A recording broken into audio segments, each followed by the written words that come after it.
Hello, anybody who's listening. This ought to have microphone working. And I am setting up my live streaming setup.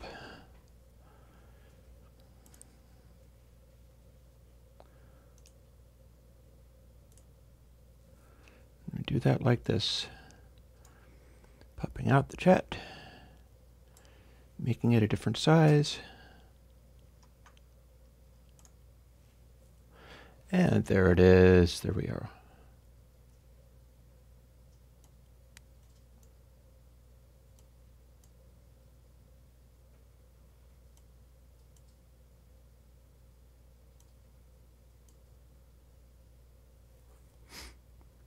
I think the window is kind of screwy, but that's just OBS's way.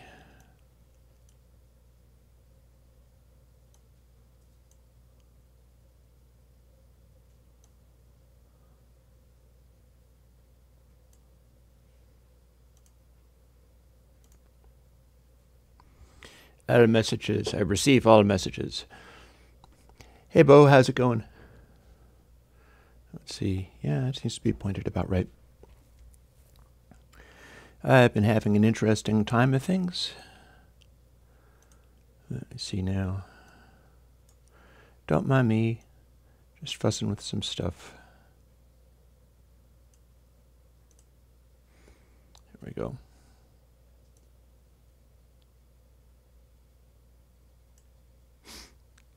Hey, Gamma, actually a whole bunch is going on. I will let you know about that momentarily. I'm just kind of settling in. I've had a busy morning. Actually, I've had a busy whole bunch of days. More or less all right.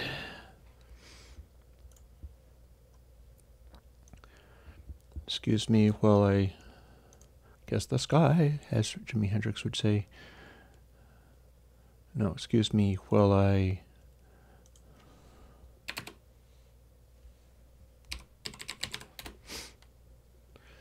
go to a search page in case I need to look up anything. And I am also covering up the window so I don't have to keep looking at a picture of myself, because that's not what you're supposed to do. You're supposed to look at the camera when you're doing a live streaming, or at least that's what you'd want to do, honestly, because it's not about looking at pictures of me so much as engaging with people who are on the stream. I had somebody, hey Tony, you made it, on the music stream getting all upset because it's like, why aren't you engaging with me? And it's like he has his back turned and he's playing a guitar. What do you want? You know. At some point, I might be able to pick up a used iPad and stick it back there, and then I'll be able to see Chad even doing the music thing, and that'll be interesting, although there's probably pluses and minuses about that too. Oh, do you mean when somebody got mean at me and then got deleted before I even saw it, and then probably so did you? You know, I would have liked to have seen that, but at the same time, I so easily forget that maybe places like Gear Sluts want to maintain a positive atmosphere, and they're allowed to, so it's not just up to me as to, you know, what I will tolerate. I can be the most tolerant person around, but if what you might call a venue is like, wait a minute, people don't get to act like that here, then there's not a lot of use to me being super extra tall. And it's like, no, go ahead, let him have his say. It's like maybe his say is not worth anything according to this venue. So, yeah. Here I am, and you may or may not have noticed I did not put out a plugin on Sunday, which does not mean I wasn't working on one.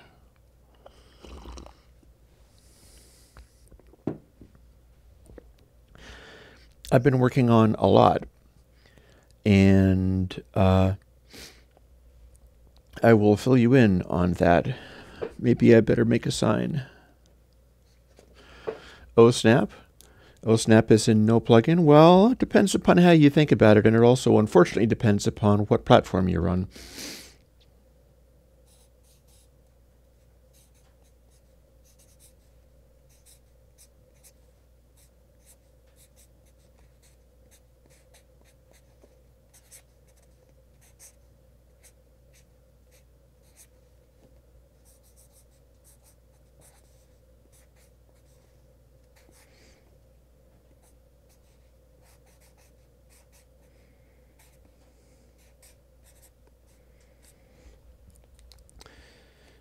So, quick show of hands, who here is using a Mac for their musical type things? If there is nobody, I think I won't end up showing you this sign.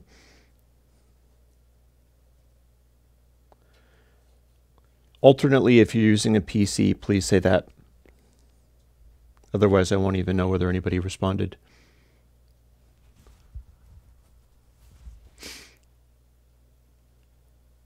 Oh, I guess it's a bit of a moot point. We're not sure what we're using. That or my feed just died. Hey, Marcello. Oh, Bo is using a Mac, so there's at least one person that can benefit from what I'm about to tell you.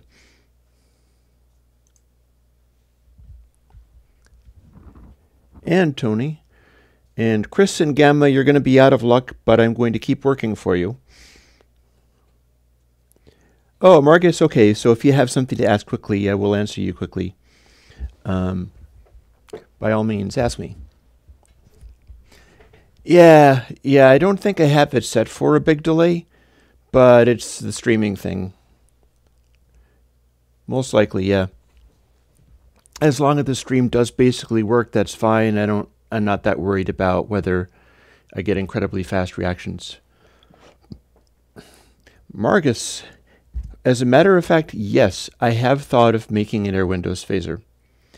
I have not done it yet, and the early experiments that I did on it weren't super successful, but that doesn't mean I won't be able to get there in the long run.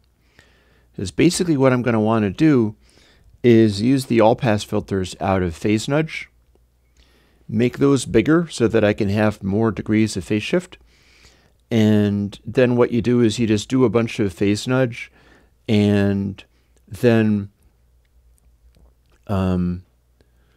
contrast that with the dry signal, and what you get is a phase shifting effect. The phase nudge all by itself won't do it. So yes, I have indeed thought of doing that, and I pretty much fully intend to do it. It's just that my initial experiments didn't work out the way that I wanted. I wasn't getting the results that I wanted, and I moved on to other things. Yes, there will be an Air Windows phaser. I promise. So is that good? Were there any other questions? Because I know you got to leave.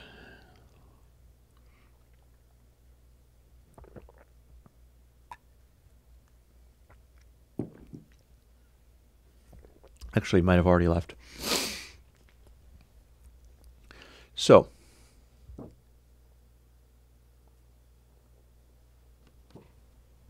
check this out. New updates.zip. If you know where to find that on the Air Windows site, you can go and find it. And if you are using a Mac, because I develop on Mac, so that comes first. And I didn't have time today to do more, although it's now kind of mechanical. All right, I'll see you later, Marcus. Here's what I've done.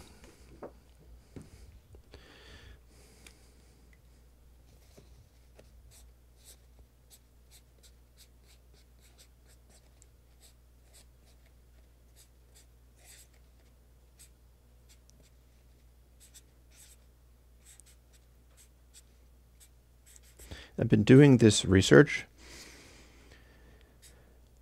and folks who are following certain discussions on Gearsluts will know about that. Nobody else will.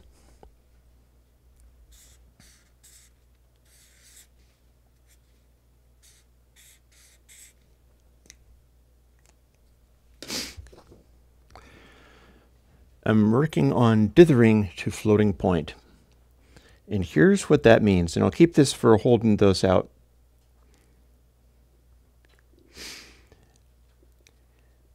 What's been happening is I've been working on a plugin that you'll find in the Mac AU category only with no explanation. And it is called Dither Float. And what it does is it takes one slider and uses that to do an enormous offset taking the position of the floating point number being done by the sound passing through it, and it adds a huge, enormous number to it. How enormous depends upon where you put the slider, but it's like bit shift gain levels. It's like up to 32 bits of straight up bit shift gain, just as an addition. And then what it does is it takes this drastically boosted level. It's just been added to, so it's become a huge number, but the signal is still there. And it casts it to a 32-bit float. And once it's done that, it takes the same number that it added, and it subtracts the number again, and gives you the output.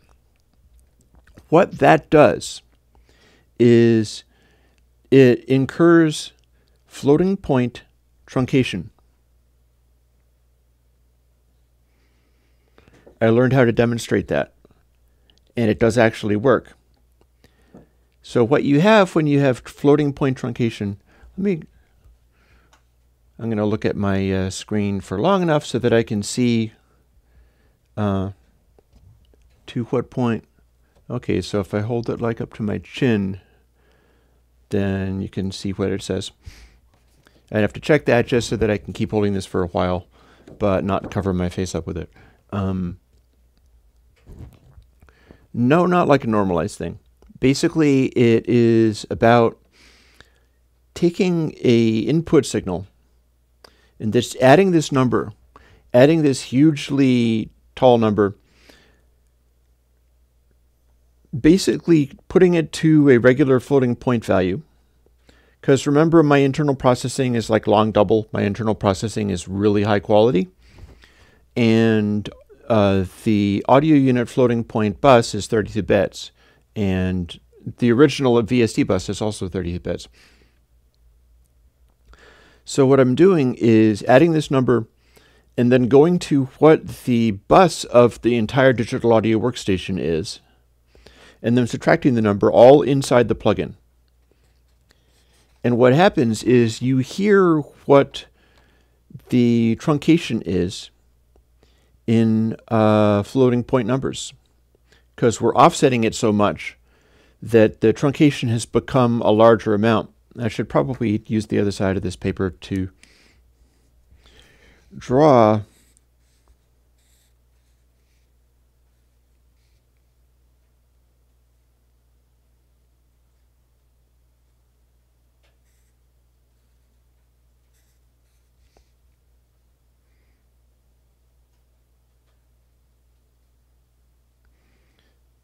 what you get.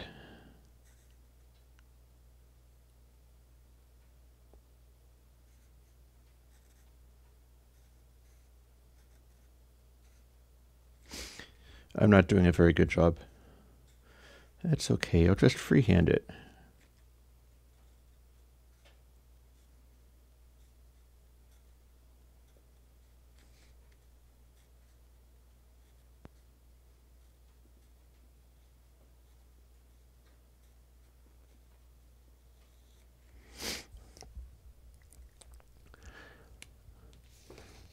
I think I have the tallest numbers now.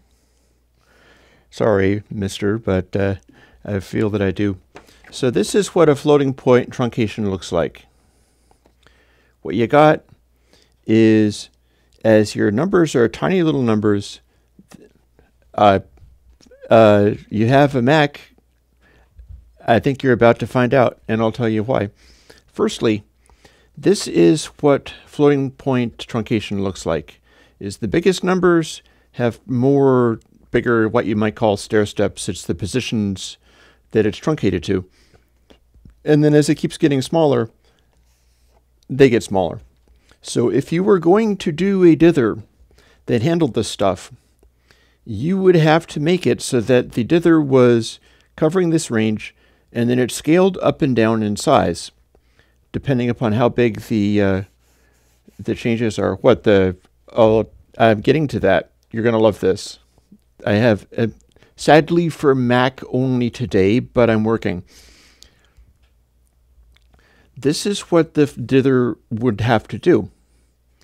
And there has been some discussion about that, and somebody who was working on this subject was like, oh, well, you could do this and scale it to the exponent, which is what you do. But that'd be worthless because it would change in volume. And so it's worthless because it needs to not change in volume. And I went, hang on, wait a minute. That doesn't make any sense. The quantization threshold also changes in volume. So if you had something that could offset the, say your music is all this size, like, I'll use this pencil to draw in what the music would be like.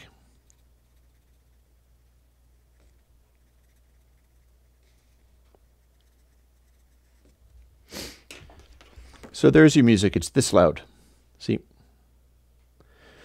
And then if you took it and applied a DC voltage, like this plugin does, that takes it up to here, it would be all just truncation. In fact, it wouldn't even show up because it'd be too small for the truncation steps there. But if you applied dither, it would linearize this so that you could have a continuous voltage moving through these steps, and statistically it would average out in such a way that you'd still get a sense of what the underlying waveform was. So the idea is you should use dither, but you can't use dither because it's going to be all different levels.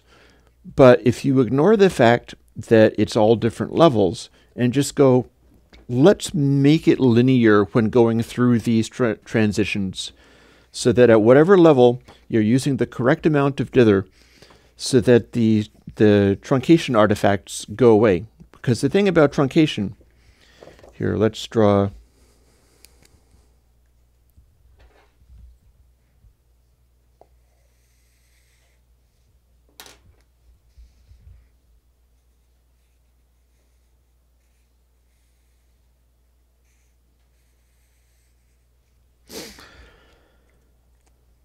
What you get with truncation is kind of like this, where you've got this underlying voltage change, but it'll jump to these new positions.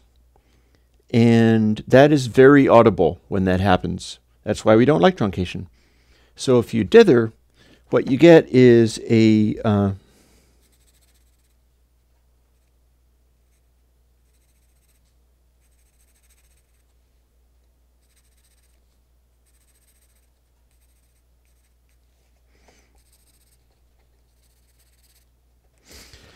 the sort of fuzz that's sticking to those positions, but it's going to be more densely, like if it's around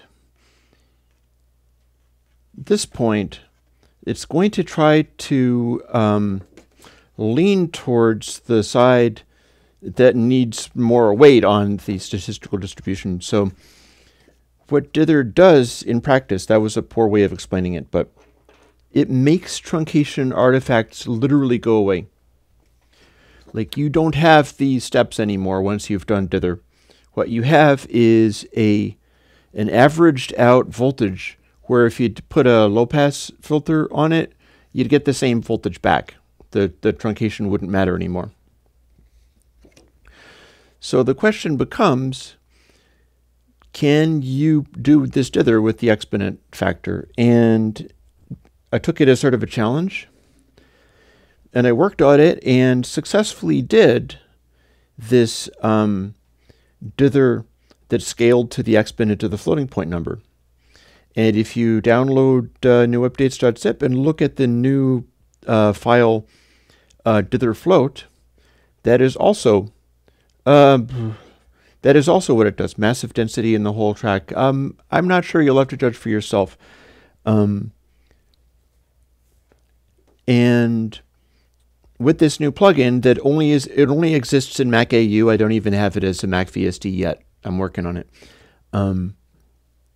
You can scale up the position of the music audio to whatever truncation level you want. Hear that, and then use another slider to apply this TPDF dither. It's actually Paul dither. It's high-passed TPDF dither. Because that's more CPU efficient and it just sounds better.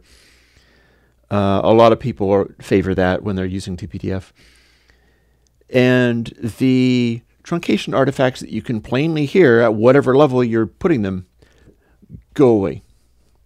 absolutely, literally go away. Doesn't matter whether you're using some kind of test tone, a sine wave, music audio, doesn't matter.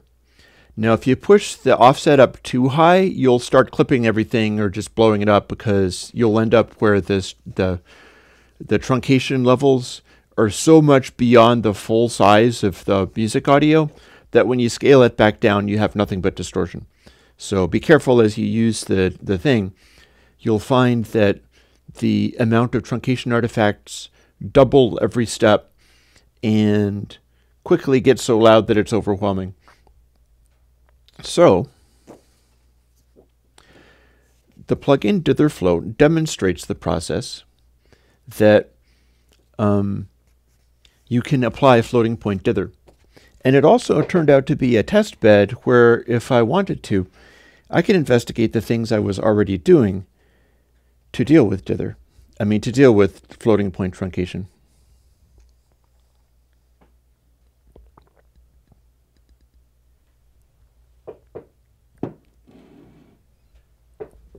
And this leads to a whole other thing.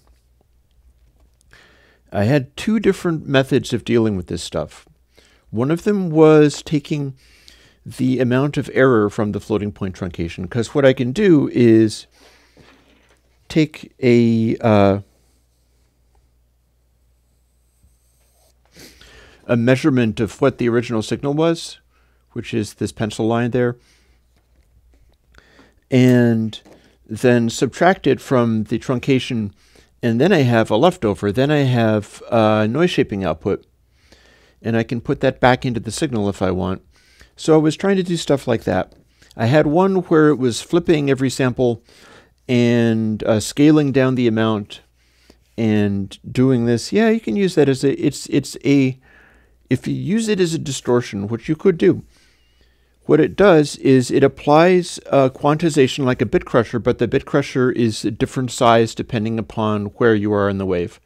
Like in the top positive swing of the wave, it's going to be twice as coarse, and then in the bottom part of the wave, it's half as coarse. And that's how it'll work. It's not the most drastic effect, but that's kind of how it does. I'm not sure how it would work if you used like...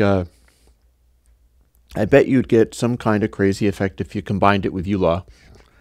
And I'm not exactly sure what would happen, but it would be messy. But here's the deal. I had two different forms of floating point noise shaping. Hey, David.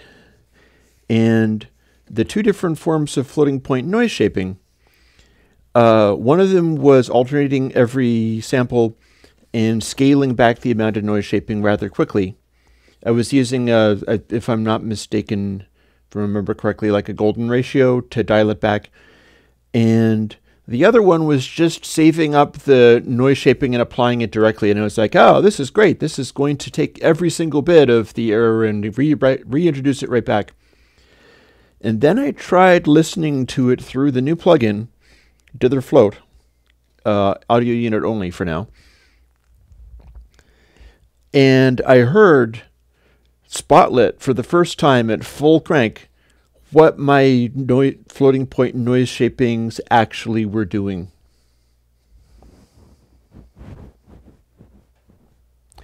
Okay, so the first one, the one that was flipping bits and doing a high frequency thing, wasn't all that bad. It was making a kind of high frequency noise. It was changing the sound of the truncation of floating point. It was changing the sound, but not into something that sounded very good. It was like one of my lesser dithers out of dither box. It would be like high gloss or something like that. It was making a noise, and it wasn't a nice noise. It was different, but it wasn't a nice noise. And then the one that I was so proud of that I did more recently, where I just took all of the information and just poured it back into the audio, was terrible. It was making a loud, bassy sort of roaring noise that was a lot louder than the original truncation. And it wasn't even taking away all the truncation. You still had the sense of what that was about. And I was like, it's a disaster. Turns out I haven't been doing that for as long as I thought, and the reason that nobody's complained is, one, it's a bassy noise and people don't usually mind traces of noise, and two, it's so quiet that it's not obtrusive. So it pretty much didn't really ruin things for people, but it's there, and I read it as a bug. I was like, now that I'm checking out what this does at full volume, this has to be fixed. This has to be fixed right away. And I spent about a day, and bear in mind this is during the last week where I have been, during the last week I have gotten a load of firewood in. I have had to physically bring in an entire cord of firewood and stack it up in firewood racks. And then we got hit with a storm. So I'm about halfway through digging myself out from the storm, which was around a foot or so of snow.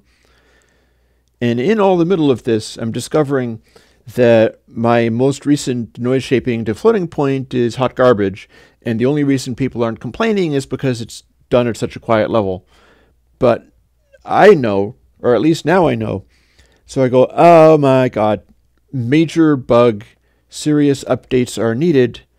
And I spent about a day, or lost a day, trying to get the most current version of the noise shaping to floating point to work.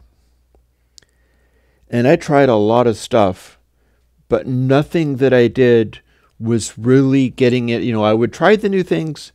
I'd compare it to the old one. It would be pretty much maybe this as good or not even as good as the previous version of floating point noise shaping. And then I'd compare it to the dither that I just did, and it would be garbage. The dither would be that much better. You can hear it if you use the audio unit dither float.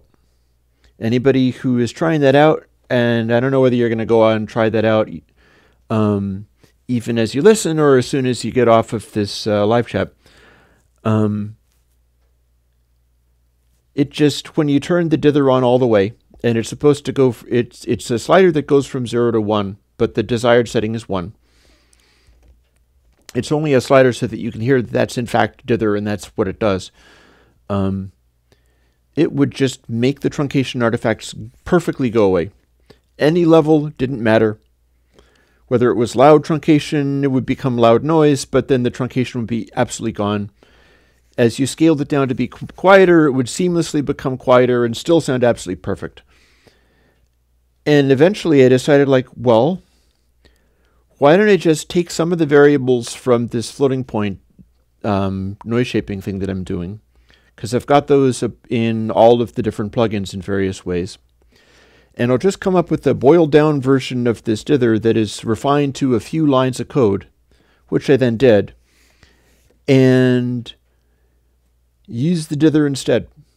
Never mind the floating point noise shaping. Apparently that's not as good. I like the stuff that I'm doing with the fixed point formats, but as far as the floating point is concerned, the dither was that much better than everything that I tried that there was no point in fighting it. And besides, nobody else has done it quite the way this is. The only person that's come close is the person who did an analysis and just as thought experiments, thought it up and then decided, but it's no good. And he was so totally wrong. It is so good. So I took this form of doing dither to the floating point bus. Just there's a 32-bit version and then there's a 64-bit version, which I feel is maybe not quite as slick, but I'm not sure whether there's anything going on with it that's making it not work exactly the same, although it should be working exactly the same. But at 64-bit, you're absolutely never going to notice it anyway, but it's possible, so I figured that stuff out as well. And I updated every plugin in the Air Windows catalog. Mac AU and Mac VST in what's currently available a new update zip.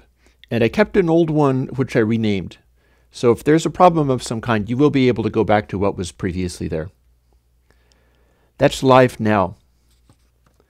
Since I have to do this by hand, and I'm working on the Mac ones first, I did the Mac ones first, and I did all of the audio units.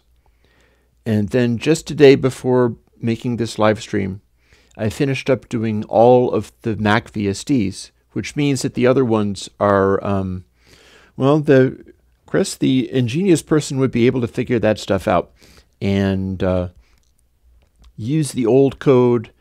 But I'm not in a great hurry to do it because it was embarrassing to me. So I decided, like, as long as I'm introducing this concept, and I think people should take it seriously, I'm not going to lead with like my ugly side and demonstrate how wrong I was.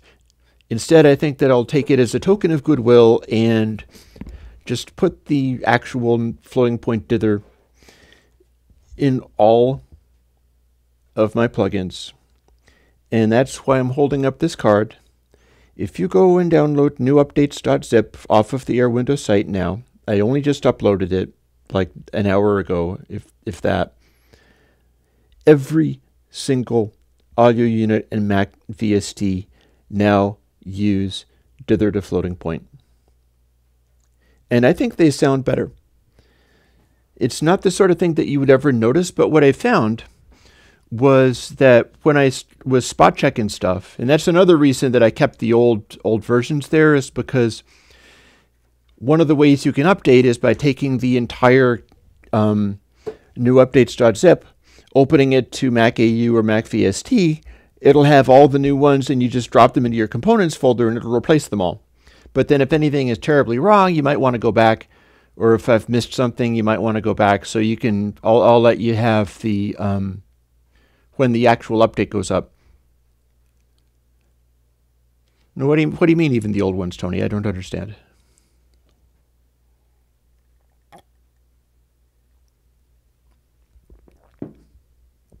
I mean, I did say all. When I said all, I mean I have updated way over 100 plugins dating back to 2007.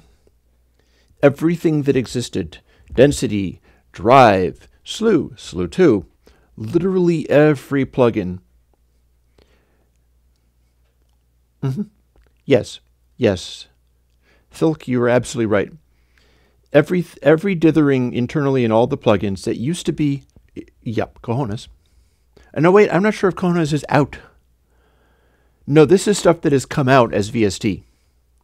This is not stuff that has not been updated to VST yet. This is the stuff that's part of the Patreon thing.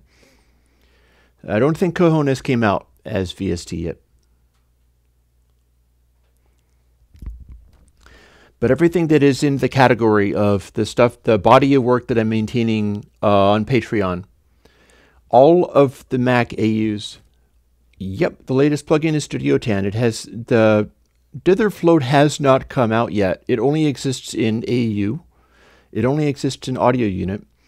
And that is in this collection. The new, you get a preview, basically, since you're listening to the live stream. And this is how I'm showing this to you.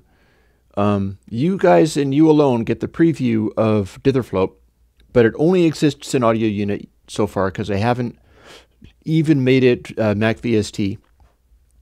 And I haven't done the Windows and Linux versions of the VSTs for any of them yet because that's probably this upcoming week. Hopefully not all that much, but that's the idea. And yeah, Tony, if you are using Cojones because you're able to use audio units and it's one of the ones that you bought or whatever, that will get updated when it goes VST. That stuff didn't even have noise shaping to the floating point bus back in the day. So it has nothing. And PC updates coming, well, sooner as I can. I may be able to do this whole product release before next Sunday. If I can, I will. Because, you know, it's like I missed Sunday, so I consider that I'm a little bit late on that. And it has also put a very hotly desired plugin behind the 8-ball. And I need to come along with that one. Of course, I mean Paf Nutty. people really want my Chevy Chev plugin. And PathNutty is my Chevy Chev plugin, and it was coming like this week before this happened. And then I realized like, oh, I can do this. Wow, that's really cool. And then I realized, oh, this means I need to update literally everything because this is so much better than what I was previously doing. And I started doing that. And so PathNutty is going to have to wait, but maybe it'll have to wait only to next Sunday.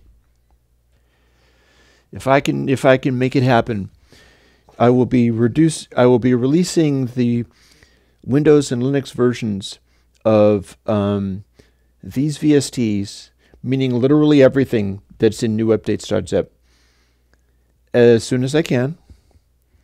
It's gotten, like, the hard work was first of all doing all of the audio units, which date back to all different kinds of experimental periods, and so they're coded all differently. And it was a huge amount of work to get all those done. And then, stereo versions, mono versions, everything that audio units have. Then the VSTs were a little bit more consistent. They're a little bit more consistent, but they're not all that much more consistent. So what ended up happening with those was I tried doing a sort of automated search and replace that a friend of mine was telling me about that I should be doing, and I was like, I can't do that on these because they're too different. And that proved to be hours of work constantly trying to get things into shape. And having done that, the VSTs are a little more consistent, but they still involved a lot of like isolated ones not building properly because this or that was slightly different. And so I got all that together. Having done that, if I can make all the Mac VSTs, it should be a pretty simple mechanical process to go through and build all the Windows VSTs and go through and build all the Linux VSTs. I mean, the Windows ones will involve sort of hand dragging a lot of files back and forth into a folder and possibly restarting the virtual Windows box over and over again, because sometimes what happens is the Visual Studio Community version, or whatever it is that they've got that I use, doesn't like being in a virtual machine that's isolated from the internet. And I do that because I need to be sure that it hasn't picked up some kinds of viruses or whatever. So I just keep it in a sealed box. And it has no connection to the outside world at all, ever. But one of the things that happens is that Visual Studio is like, I needed to check to find out that there's updates. Therefore, we're going to kill Visual Studio for the moment. And they'll do that, and then I use this little hack of like closing the dialog box that it puts up. And I quit it and then restart, and Visual Studio leaves me alone for another couple of weeks, or a couple of weeks each time. At which point, no difference between VST versus AU. They all have the same code. And it's going to be the same dithering. However, the VST does allow for working on a 64-bit bus. And the 64-bit bus also has dithering to the floating point, even though that's kind of ridiculous. Just because if I'm going to do it, might as well do it. It's technically the correct option. So yeah, the Windows builds are going to be sort of grinding away and patiently going through and doing them all. I can make them happen fairly quickly, but it requires a lot of sustained attention, and it takes a like autistic nerd like me to be able to do something like that. 2 hours of repetitive actions that are very technical and detailed, in which you can't make a single mistake, otherwise it might be broken or wrong. And then once I do get it together into the Linux version, that involves like 150 folder organizations to drag it to a different folder. And I take it into the Linux box, and then I have to remove dot files, because in the Mac, when you move stuff into a folder, it's apparently also giving me these dot files, and the Linux build doesn't like that. But I might be able to do a script that deletes all of those just in one go, which would probably take a couple of minutes to run, but that's not all that hard. And then when I put it in, well, this is the job. This is my job. On the Linux version, once I put all of the folders in the right place, I can just run an overall script, and the overall script will generate everything that I want, and then I can select all of the Linux build files and put them in a folder and bring them back over. So in some ways, the Linux one is the least high maintenance because it's the most automated, and the Windows is not automated, but it's mechanical. I have some lovely herbal tea, so in lieu of Xanax Celestial Seasonings Tension Tamer, which is what I'm drinking. And once I finish with those things, then all of the different formats will have the new dithering to the floating point bus. And now let me tell you what I heard when I was doing some spot checking. Because this is such a mechanical process that if the plugins build and have only changed this stuff, they should build and work fine. There has been no other changes. But when I was spot checking it, you're not going to hear the dither noise. It's too quiet. Even when it's like loud parts of the signal, and in loud parts of the floating point signal, like -1 to 1, basically what you've got is in the outer half of the signal, the top and bottom quarters of the signal, you're at about 25-bit, 25, 26-bit or so, because it's a 24-bit mantissa, so it just scales up and down. And this is not counting if you're doing stuff that actually goes beyond that and then scaling that down somehow or compressing or whatever. Because if you're compressing, say, here's what happens. And this happens inside the plugin, so it doesn't necessarily generate dither problems or truncation problems by itself, but it will magnify floating point issues is if you're compressing and then you're bringing quiet parts of the audio up to be really loud, then their truncation levels will come up too. The outer half of your waveform coming into and going out of every single plugin is about 25-bit fixed point, and then it just keeps on scaling as it gets closer to 0. So you'll never hear the loss of detail as it scales down to close to 0, because then the detail is so fine. It'll still have the truncation, but you won't hear it as such. But as you keep using multiple plugins, you're keeping on going back to 32-bit. So you keep on incurring in the louder parts of the signal, in the top and bottom quarter of the signal, about 25-bit fixed point truncation over and over and over and over again. And I think this has a lot to do with the sound of digital audio workstations that I don't like. I think it just builds up. It just plain builds up, and we get used to it, and so we forget. We don't remember what it used to be like having audio stuff that built up noise and stuff, but it didn't cause these truncation artifacts. And then when I started doing this spot checking, and I listened to one of the plugins, I think it's some kind of, I don't know, saturation plugin or something. I did something that wasn't all generating grindy noise, but instead it was something that was more mellower so that I could hopefully hear the sound of the new, the new Mojo. And I was listening to it on my Lavery Black, which is it's my high quality monitoring since way back. And I was listening to it through headphones, which gives you a spotlight on some of this kind of stuff. And they're my modified HD 600s. They're the over-ear ones that are some of the highfalutin ones. I think that they're 600s or 650s. I think they might be 600s. Heavily modified as well. And just stripped away until only the diaphragm is exposed. And I did not hear dither noise. And I did not hear a wild, huge change in the sound. But what I heard was this.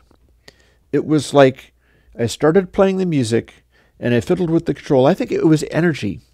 For whatever reason, I decided to do energy because I guess I wanted to hear what it sounded like to have this sort of edge and brightness go on and see whether that revealed any of the grit that I was expecting to get from the truncation. Also, it makes the signal louder, so that will bring stuff more up into the ranges where I would be hearing a difference. And it just sounded effortless. Using the floating point dither, and even without doing an elaborate succession of plugins, which is where you'd really start noticing it, with just that one, in a really high-resolution monitoring setup, good and loud, I would be controlling the slider and energy and bringing up and down this brightness band, and it just sounded effortless. It sounded just like, oh yeah, this is exactly right. This is what I meant to do. This is the sound that I had in mind. In this very chilled out, effortless way. There's a calmness to it where it's like, okay, yeah, everything's right. This is fine. It's all good.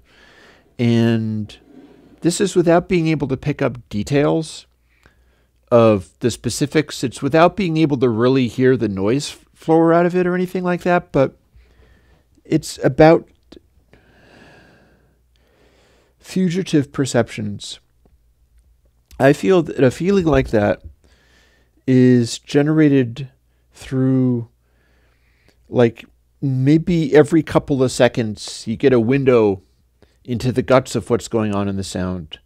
Like, your auditory perception flickers and varies to the point where it's inconsistent, because we're humans. Our perceptions are inconsistent. And it's like that. It's like dithering. It's like that statistical basis where, you know, if you need to go above a certain level of perception, then you'll get things more and more obvious until it's like, okay, I can pick this out all the time. And then you get a subtler level and it's like, okay, I can pick this out some of the time. And then you go down to a smaller level, it's like, I think I can pick this out. And then a smaller level, and it's like, I have a feeling like maybe something is right or something is wrong here, but I can't put my finger on it because I'm not perceiving it all the time. And this is why double blind tests are interesting, because they're a way of nailing down the stuff that you can pick out all the time in a way that is provable, where nobody can call you a liar because you wouldn't be able to do the thing with the double blind test if you weren't being able to pick it out literally every time. You can keep going until the statistical likelihood of you hearing what you say you're hearing is overwhelming. And that's cool. There is value to that. Certainly there's value to that as far as when people, like, as you know, on the internet, sometimes people will call you names and they say terrible things. And for whichever reason, and they'll be like, you are completely wrong and you're an absolute fool and I defy you and everything that you say is wrong.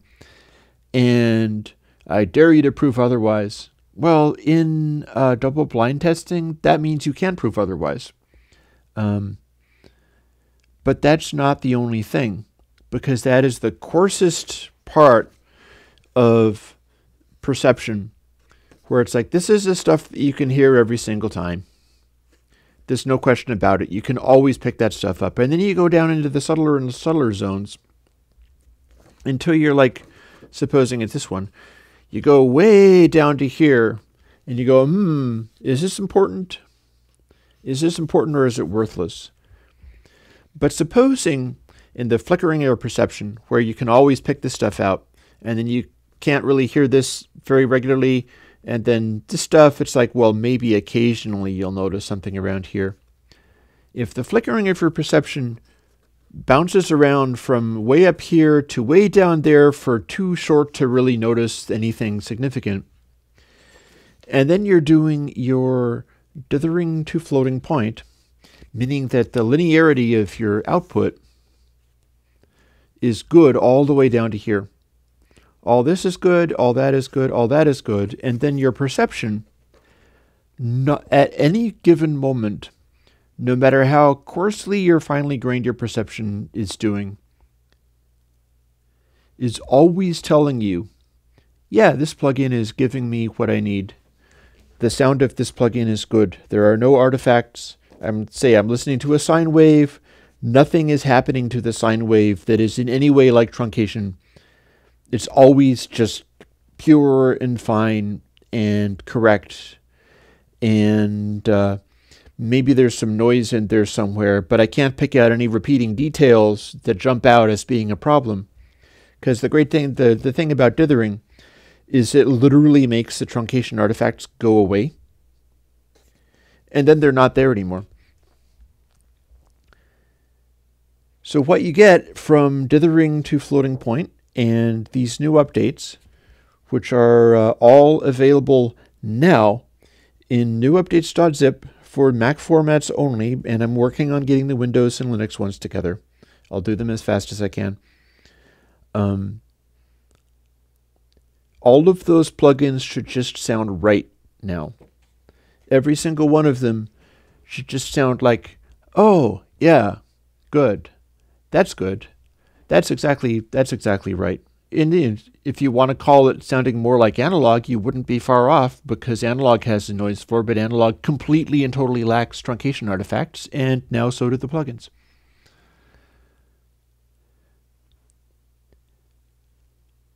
Chris Cadwell, yes, somebody has made an ambient track with only dithering artifacts, and they used that early, or not dithering artifacts exactly, but close. And I don't know exactly which one it is, but there was a track that was used to test early MP3 encoding. And I forget the details, but I can actually look it up. I'll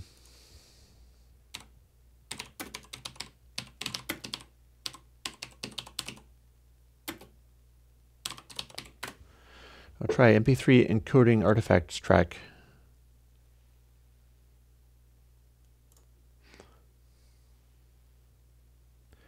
Okay, so look that up.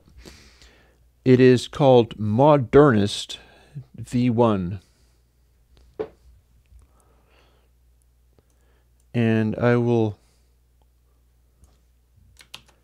copy and paste just this much of it. So here's what happened. This is the answer to your question. Is this an ambient track that has been made out of the MP3 encoding algorithm, and subtract the high resolution version, which is probably only 16-bit, subtracted from that. And then the video is video artifacts subtracted from the video. And yeah. So I don't think that sounds especially nice, but I've heard it before. And yep, somebody has made that. And that the song was the song that was used to dial in how MP3 worked in the first place. They used that song as a reference, so they used the song again for this recording. Now, Colonel Porridge, I did see you. I just was talking about other things. I have already made some plugins where you can increase or decrease the stereo width of certain parts of the spectrum, and here's why.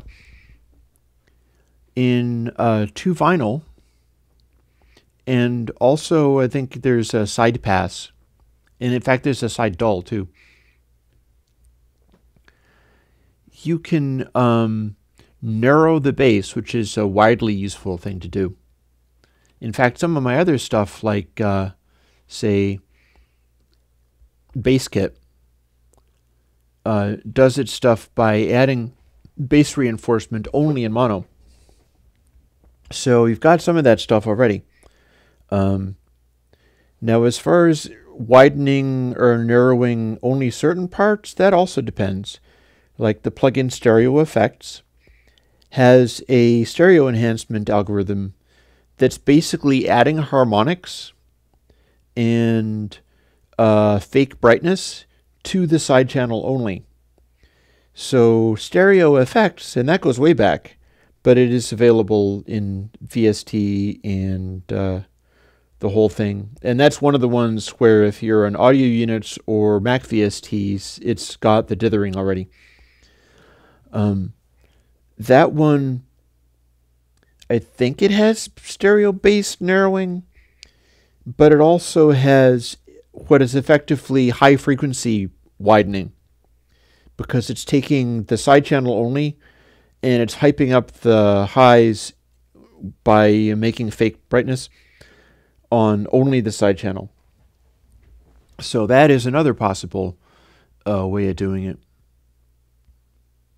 Now, I haven't done anything more complicated than that, but I've not been impressed with the idea of it being musically useful to do anything else.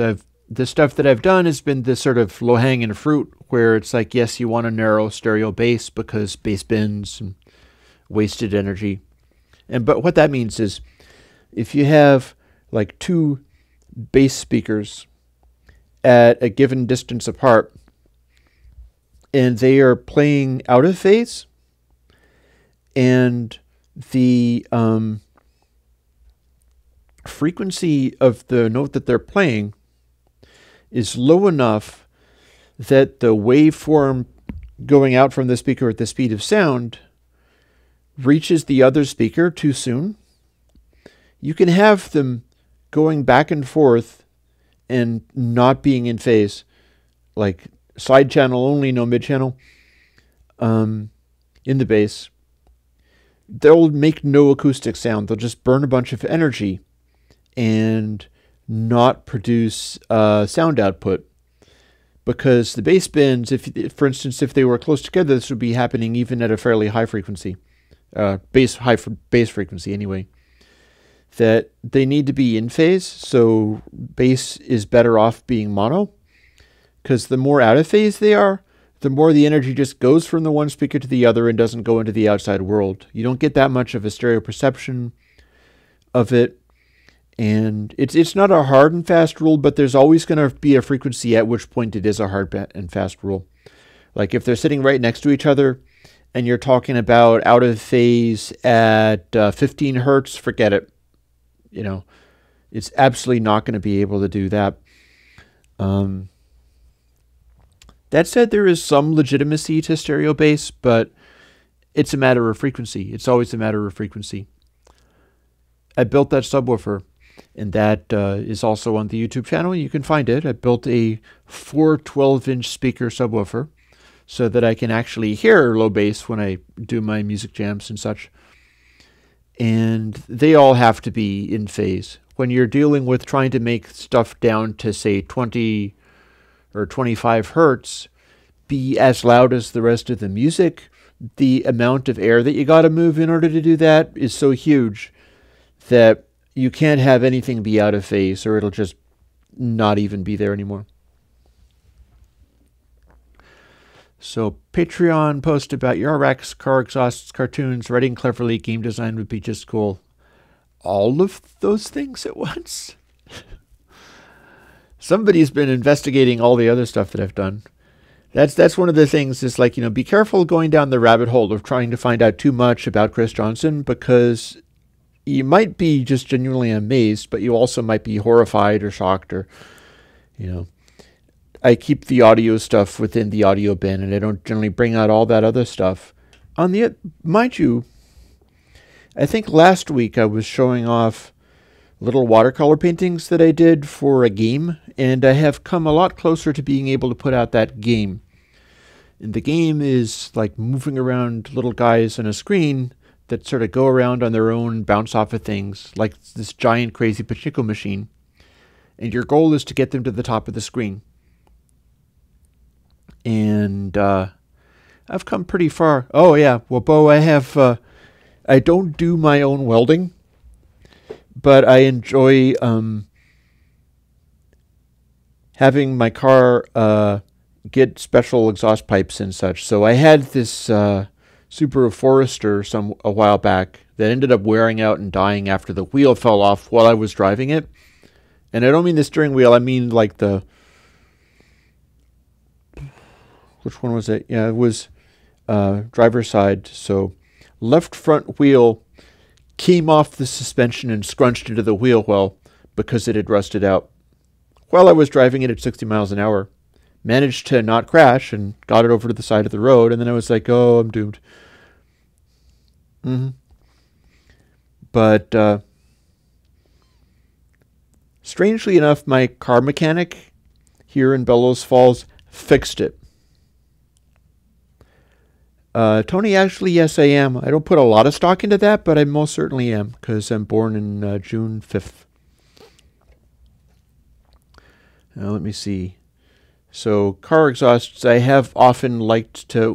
What I do is, whatever car I've got, and it's been Subarus for the last 2 cars, but it was the case also for the Buick that I had before then, which also felt... The newer car is, I'm making a car payment on it, and it's much newer, so it's much less likely to try to kill me.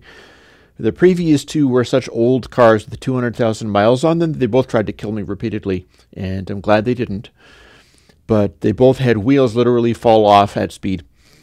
But I had modified the exhaust pipes and the air intakes so that the engine would breathe more freely. And it's the sort of thing where you would do that to like crank up the amount of air that can go through the engine at super high speeds for like maximum power and acceleration and stuff, but it also helps your gas mileage.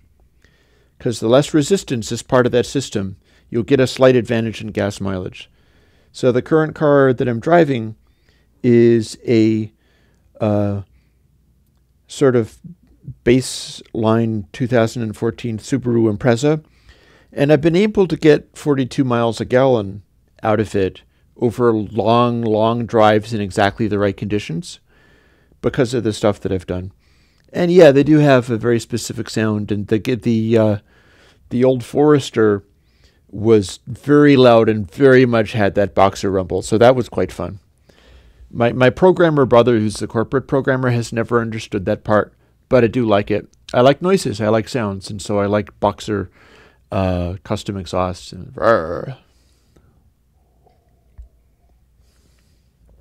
I think somebody mentioned on that video. Pretty much, yeah. I've done various things like that. I mean, it gets into audio things because one of the things about an intake manifold on a Subaru, here we're doing notes on things that aren't even audio quite.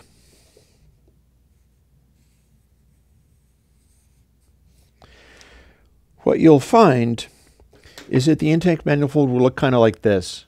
There will be a pipe, and of course you'll want to have the pipe be, have airflow and be smooth. And you'll often have something like this on it. And it's like an opening into a confined space. And what that is a Helmholtz resonator. And it's close to where the engine is like here. And it's in such a way where there might be a resistance here. The air intake, it can only bring in so much air.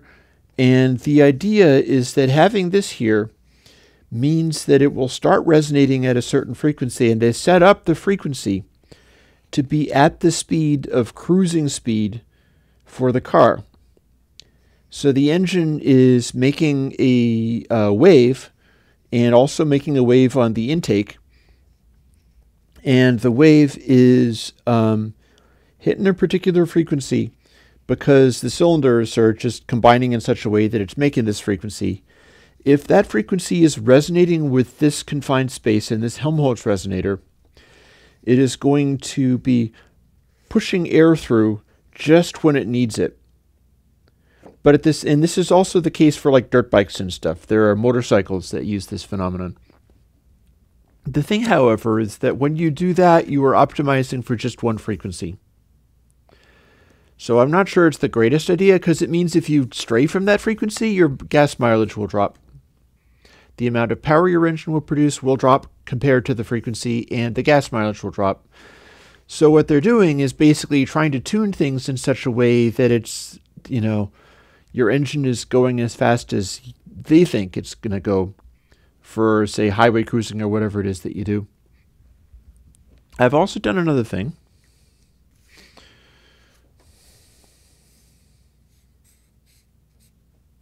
And this is audio also.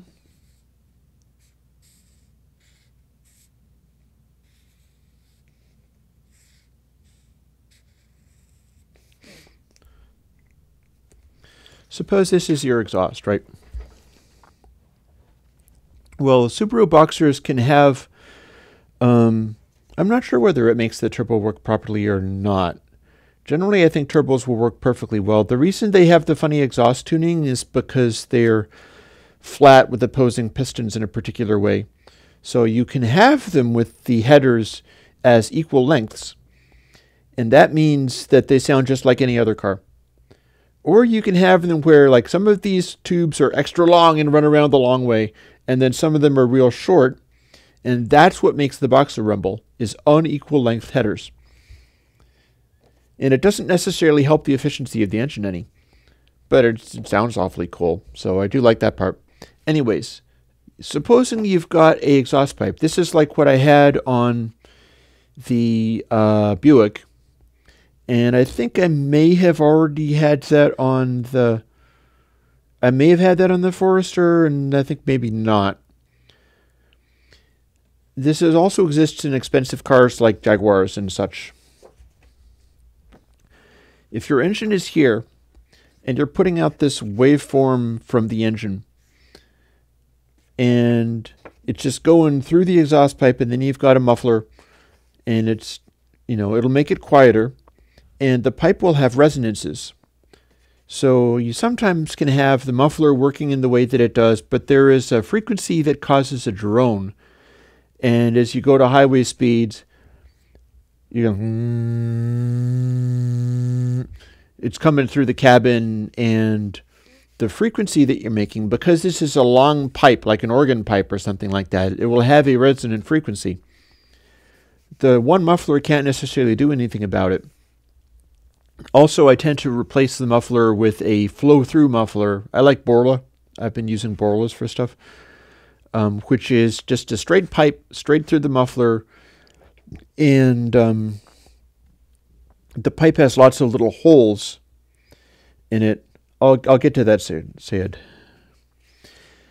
If you have a second muffler sort of in the middle, and you can use like a little tiny racing muffler sometimes, and you add it in a place where you can fit it, like in the middle of the car. And what this will do is it doesn't cut down the loudness of the exhaust that much if it's not a very large muffler. It's a little racing muffler kind of thing, which wouldn't do much to the volume. But two mufflers in different places on the pipe cuts down the amount of drone you get out of it. So what you wind up is it's considerably quieter, especially with the two mufflers there, even though they're both flow-through, like racing-style mufflers.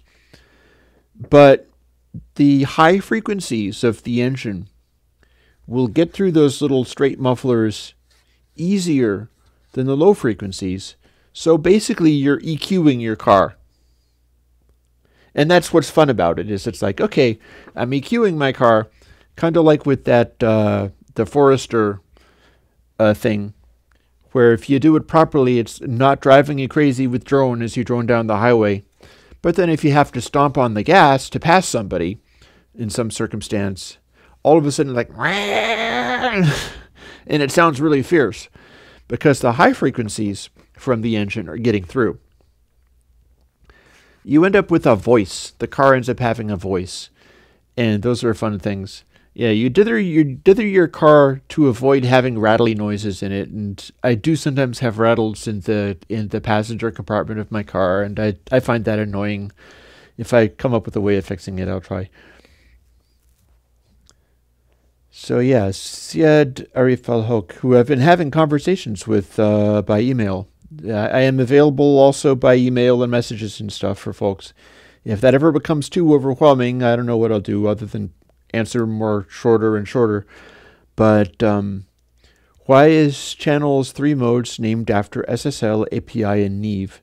I think I was explaining that bus colors is the one that really applies impulse responses, and the difference between that and the channel plugins is that the channel plugins aren't using impulse responses. So here's what that's about. With Channel 3 and all previous versions of Channel as well, it has three main parts. The Channel plugins have a high-pass filter, and the high-pass filter means that not all the bass will get through, much like if you were going through a console or preamp or something like that. It doesn't do DC voltages. It doesn't let through the lowest bass frequencies. It has a distortion, and the distortion has always been the kind that was in density, and the most recent version is the kind that's in spiral, because it was a big enough change. And then there is a slew clipper. And what a slew clipper does is, at the for high frequencies, when the signal is going along and then all of a sudden it has made a very sudden motion in some direction, that's a high frequency. When it's sudden moves rather than steady continuous moves, especially if it's a sudden move and then a sudden move back, that's only a high frequency.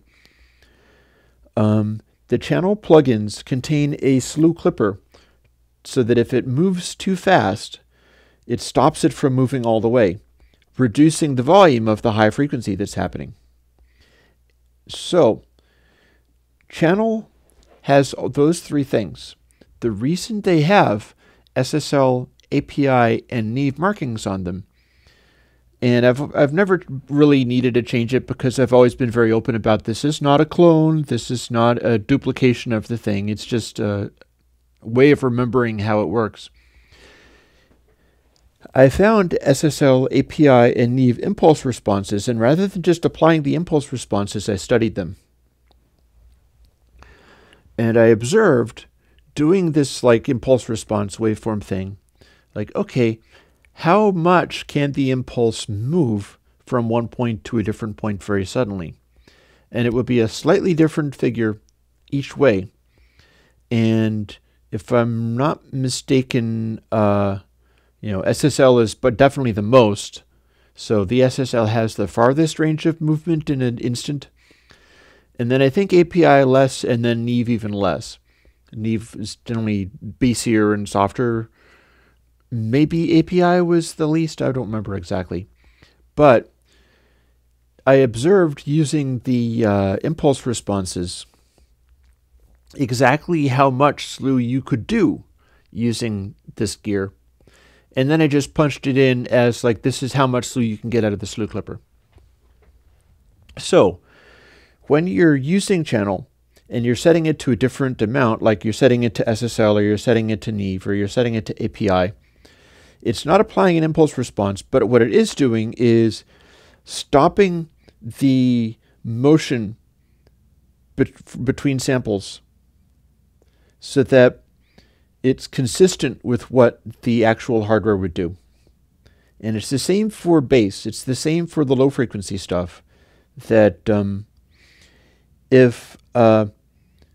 I don't remember how I measured this, but I measured it somehow. If you applied a DC voltage all of a sudden, it's like boop, and then all of a sudden it's like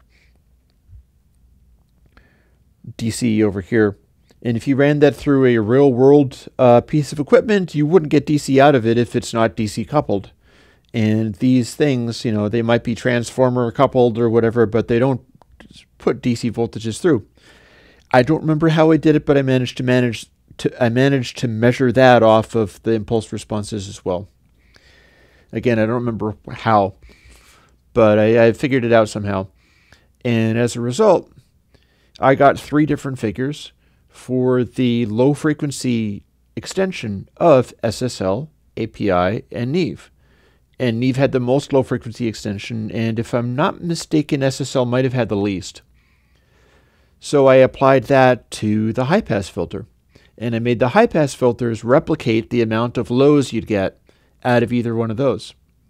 And then all the distortion factors were about the same, because I was using the cleanest distortion thing that I could use. And that was sort of optimal, so I didn't want to have that too customized. And then, no, there is no resonance. This is a very low Q filter. It's about as low Q filter as you can get. But that is why they have labels saying Neve, API, and SSL. It's not that they're using directly impulse responses or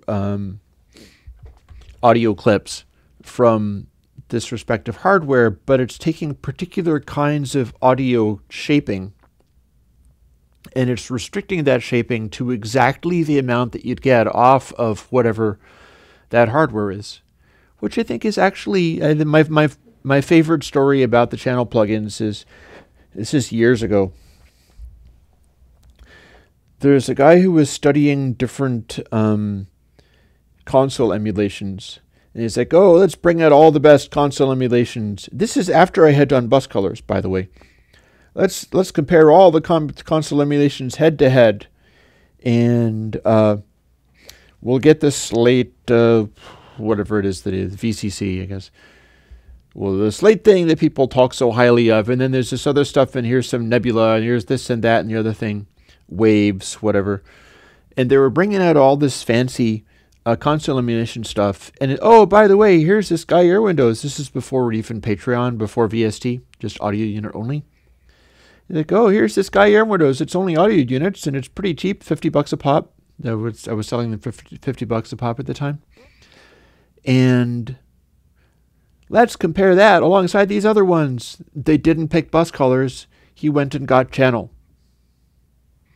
He compared channel to the top-of-the-line console emulations from all these other places. And there I am being like, you didn't pick bus colors. I did try to do something that directly competes with these things. And here you are. You're picking the freebie. I was selling bus colors, and he picked the freebie to compare. So he picks the freebie, and with some of the listeners doing his blind testing thing, they liked the freebie better than the other stuff. They were more fond of channel than the fanciest stuff you can get. I mean, go figure. That's just kind of... And that taught me something, too. Back when, that was going on.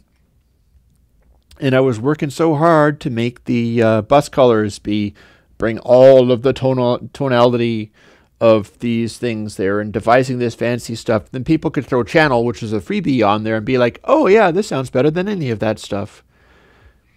And they weren't wrong because it was very clean and the things that it applied to the sound.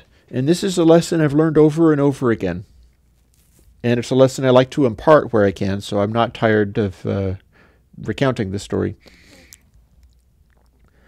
When you have music that's happening, if there's within the music something that's worth listening to,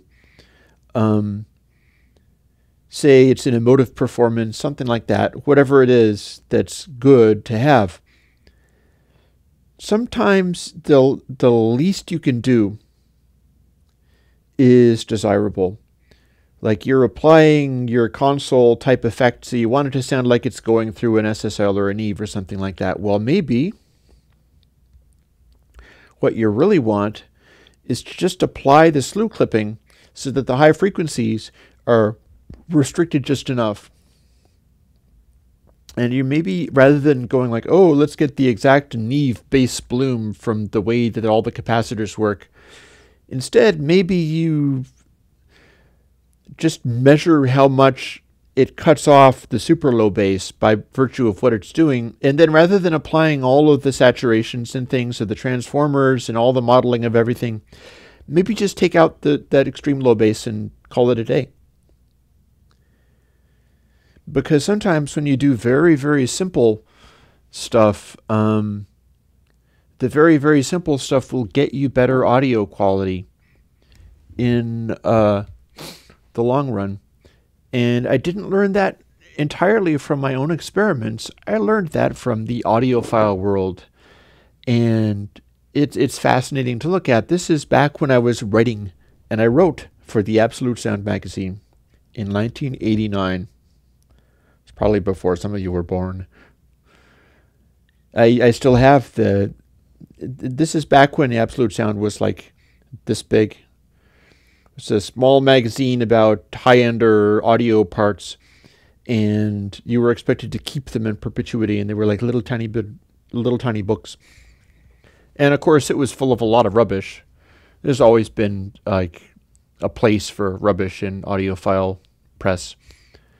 Because it's fun to talk about, like, oh, here, this wooden block. You put the wooden block under your amplifiers, and it makes everything sound better. Or even more amusingly, oh, hey, rest this wooden block on top of your speaker, and it'll make everything sound better. It's like, oh my God, guy, what the hell? But there are still useful things to learn. And one of the more interesting ones was a preamp review where they were talking about different kinds of things. Like, there's multiple styles of building hardware. And one is exemplified by, say, Krell amplifiers. Because you can get power amplifiers that are like, okay, so it's a few hundred watts for $60,000. Because it's perfect sound. And one of the approaches to doing that is to have 6 million billion electronic parts messing with all the little details of everything. It's incredibly complicated arrangement of stuff just to fine-tune everything. And you got like Krell doing that, if I'm not mistaken. Things like, I'm not sure, but there have also been digital to analog converters like that, where it's just really complicated. They've just really gone to the mat as far as doing the most complex things. And the Slate stuff is often like that. His audio DSP guy does sophisticated things. And that's one approach. But then there's also been this other stream, like, I'm keeping on thinking Nelson Pass. Maybe I've got that right.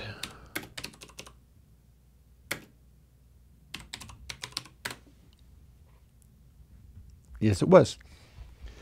There's a guy named Nelson Pass who works on amplifiers. And he has had a whole series of designs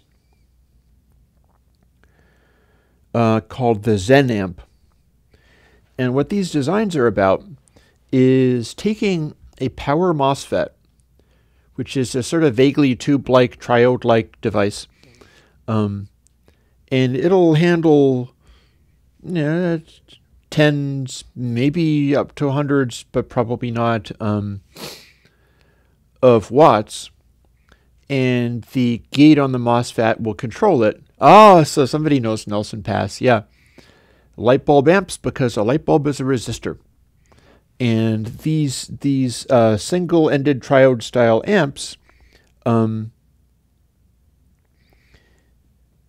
basically put so much power through just to manipulate a small amount of audio waveforms that they need things like light bulbs in order to be able to pass the huge amount of wattage just to run the thing. And the key to the Nelson Pass style of Zen amplifier is that there are almost no parts. It's like one transistor and that's it. There's one transistor, 3 resistors. It's designed in a certain way. It's very inefficient. You're just pumping all this power through.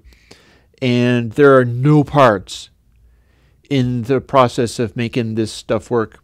And there's also another fellow who was, I think, Jeff Rowland. And the one that I was reading about was a phono preamplifier that he was calling a Coherence 1. And being the audiophile press, they were talking up Purple Pros. I'd love to hear people like that talk about some of my work sometimes, because I'm really doing my level best to be worthy of their way of approaching things. But Rowland's Coherence 1 preamplifier was being described by some of these audiophile press guys. And them being who they are, they do not care as to whether they can proof the stuff that they're talking about. They're talking entirely in the zone I'm talking about, where, like, here's your details, and this is the stuff that's super obvious, and they spend all their time concerned about the stuff going on over here. Like, just the vague sense of, oh, I feel a sense of silveriness, or it feels like copper somehow or something, and they don't care. They're just like, anything going on in here, they're fascinated. And I love that, because I'm very interested in this stuff too. You just can't pick it out all the time. And when you don't know how it's working, what you say about things is like, it feels as if there's some glare on the glass that is in between me and the sound. And what they mean is, yeah, this is a push-pull amplifier and there's some crossover distortion. You can measure it if you want. And the measurement says every time the signal goes through 0, it goes, eep. There's a little bit of distortion in there. I have a plugin that does that as well, by the way. But there's a little bit of Class B distortion in there.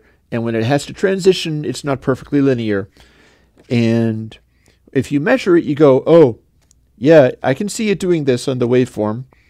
And it's a very small effect. And you go, oh, I measured it, and it's like minus 162 dB, so I don't care. But these audio files are going, huh, I keep hearing this, and you measure it, so it's real. They're not imagining it.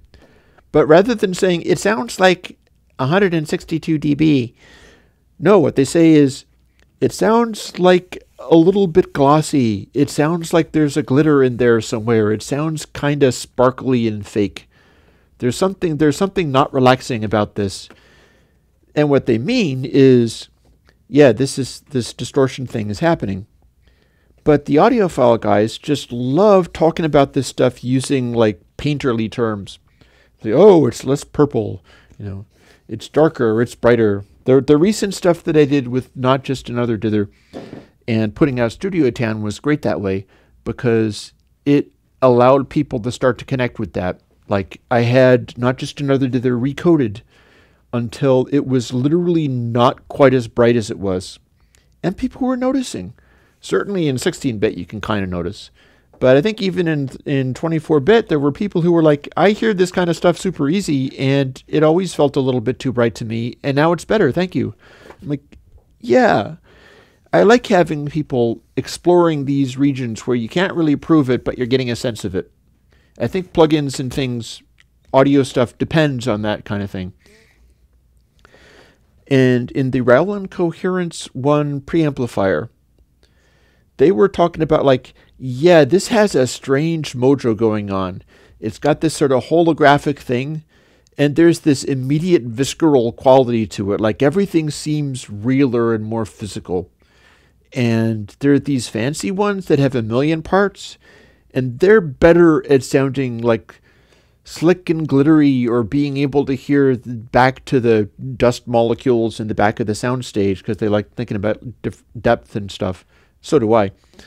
But with the Coherence one, they were going like, well, it's not quite as good about those stuff, but something feels really right about this.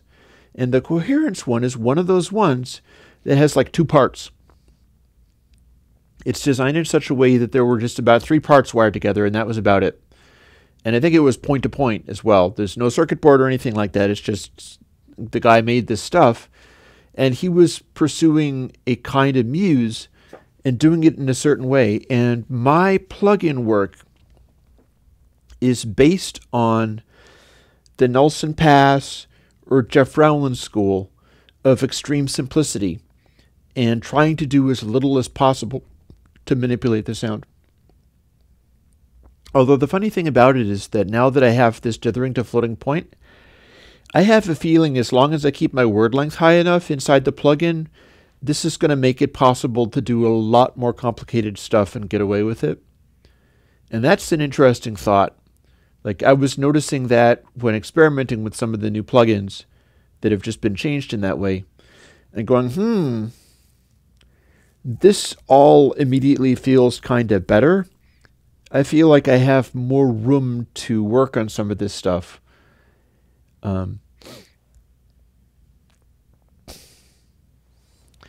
Yeah, it's fun having people talking about the audio files because I mean you can't hate them too hardcore because they inspired me to do all the stuff that I do. Without audio files, you would not have Air Windows. So certain amount of respect, but only a certain amount of respect because they still get tied up in a lot of ridiculous stuff. It's like you take the good and you abandon the bad. But yeah. As far as pianos and things are concerned, well, I like my analog stuff. Well, there's still a half an hour to go on my live stream because I've been doing 2 hours. I should take a moment to show you some other things that I'm working on. I have an idea as far as some stuff that I can do, and it might go to good places, although it might be kind of dependent upon how much people popularize Eurorack. Because what I've been doing is getting parts for building my own Eurorack stuff, and I think I've hit upon the ultimate Air Windows style hardware building scenario, which is kind of like this. I posted a thing to my Instagram a little while back that was a picture of a equalizer that I'd built. One that I did. Anybody who is familiar with my Crush All Boxes website, which is all the music that I've ever done, including before the modular stuff. Yeah, and I have done magnetodynamic infundibulator, and I bet I could do that in Eurorack format too. That would not be too hard. I think I even have the parts for it, and that would be very possible. Although it's better with the balanced. Better having a balanced signal than unbalanced. But here's the thing. I ought to be able to take just simple electronic parts, and I already have a large collection of parts, including some that are hard to find. Like I've got a small collection of germanium transistors, antique germanium transistors that I'm not even quite sure what they do. And there's only like 30 or 40 of them. So if I could come up with the designs that does amazing things with those are by definition super limited editions because I can't replace those transistors. I don't know exactly what they are in the first place. And I don't know, there's only so many of them left. And they're not making those transistors anymore. They're literally antiques. So, but stuff like this, I've got these little jacks, and I'm getting into doing work with this pegboard stuff, which can be shaped into a form where you drill the holes in the right places, and this is good for putting onto a Eurorack rails. And if I do it right, I demonstrated it like this, I could take a back plate and put it across those, and at that point, it is now mechanically strong because this is brittle. It will break if you try to bend it too hard. That's how you make it into the right shapes. But there is still a bit of flex. Like this one doesn't have anything on the back, so what you can do is bend it.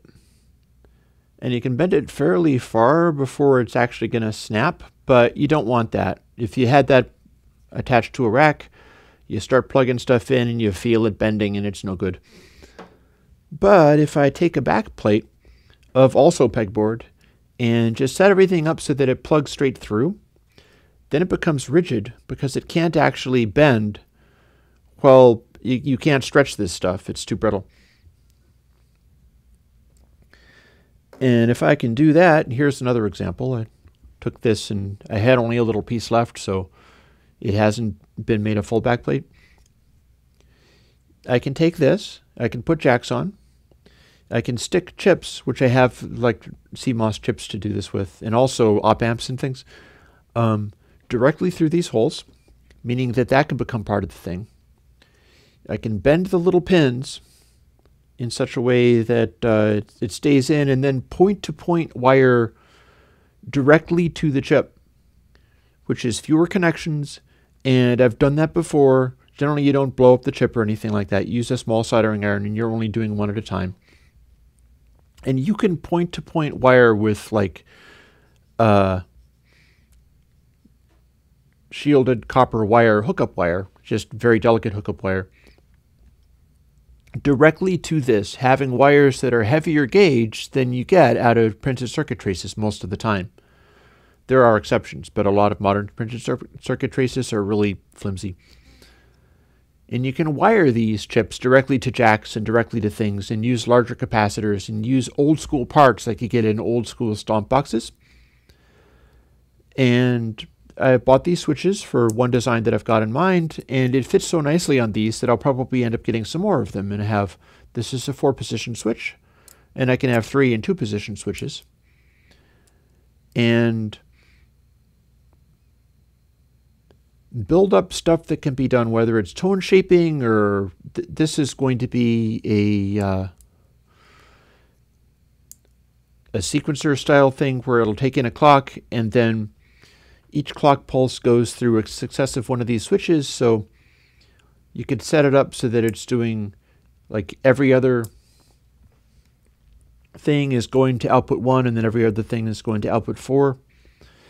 And you can wire output 4 to the reset thing so that anytime you want to have it repeat, you flip this one over to the output 4 and hook that up and then it's repeating. Or just all kinds of weird conglomerations of stuff. There's great things that could be done this way. And there is op amps that are used in classic stomp boxes to cut down the slew rate of things and change the sound that way. That's one of the reasons the Ibanez Tube Screamer has the sound that it does. And you can get those op amps and you can put them in here and then point-to-point wire them. All of this stuff can be done. And if I start doing it on a regular basis, I'll probably do a live stream just for that. And I'll spend however many hours doing that, perhaps not with headphones on, but I'll just direct the camera like down at what I'm working on and get going.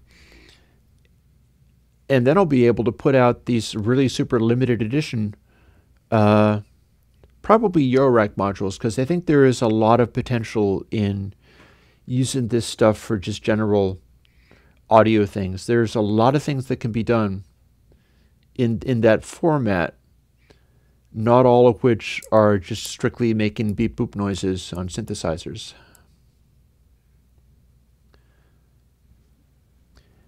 So that's pretty exciting.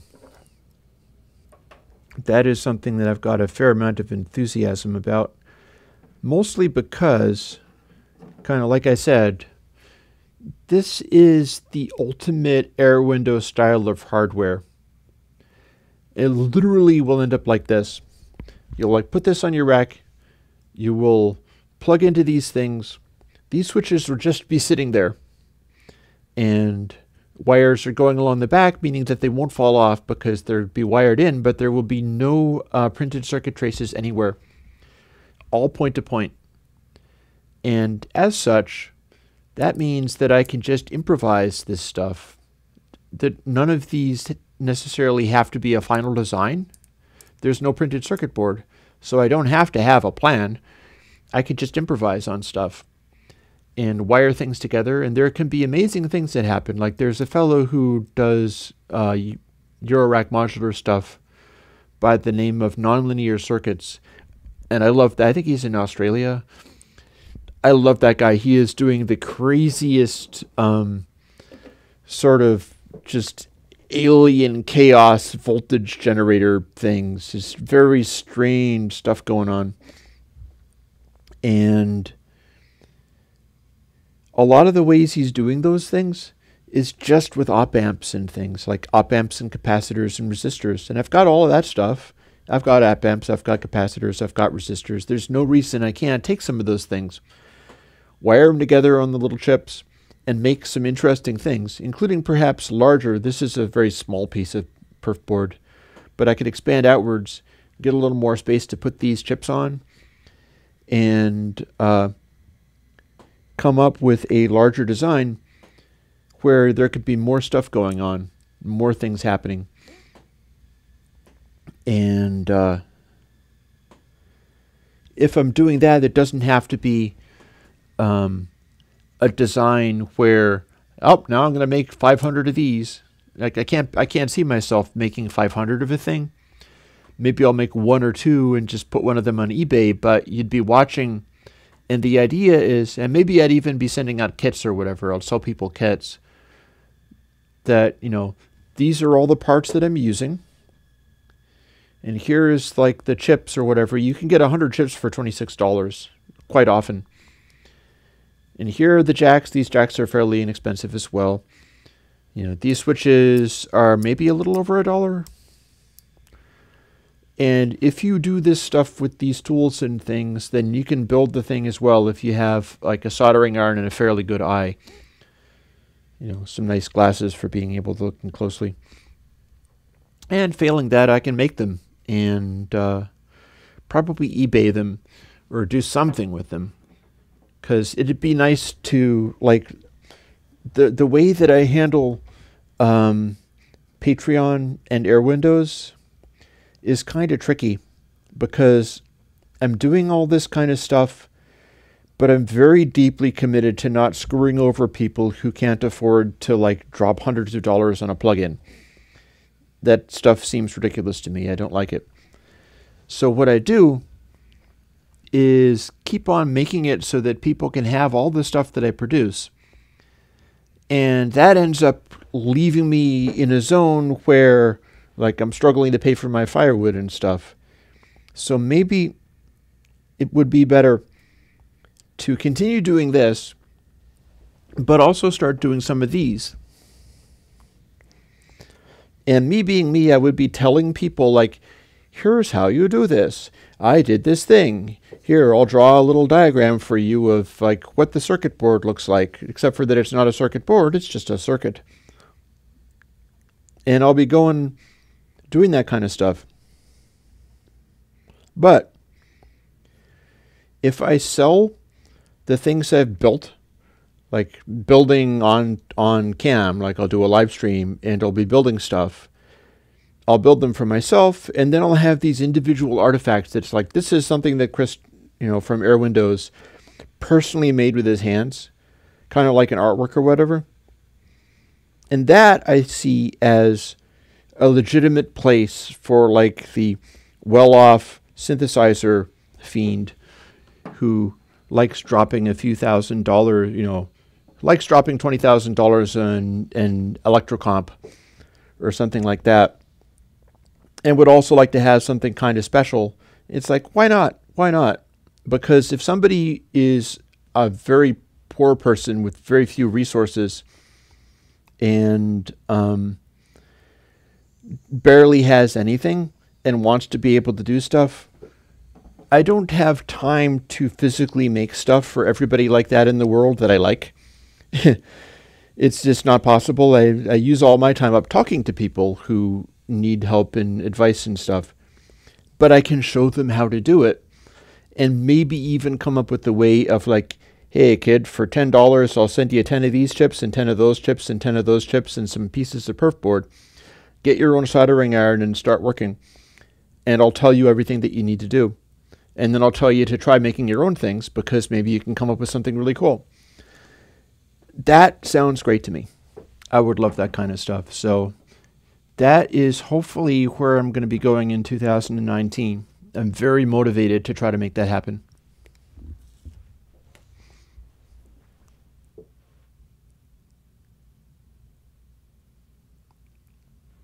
Sorry, I'm looking at some of the chat.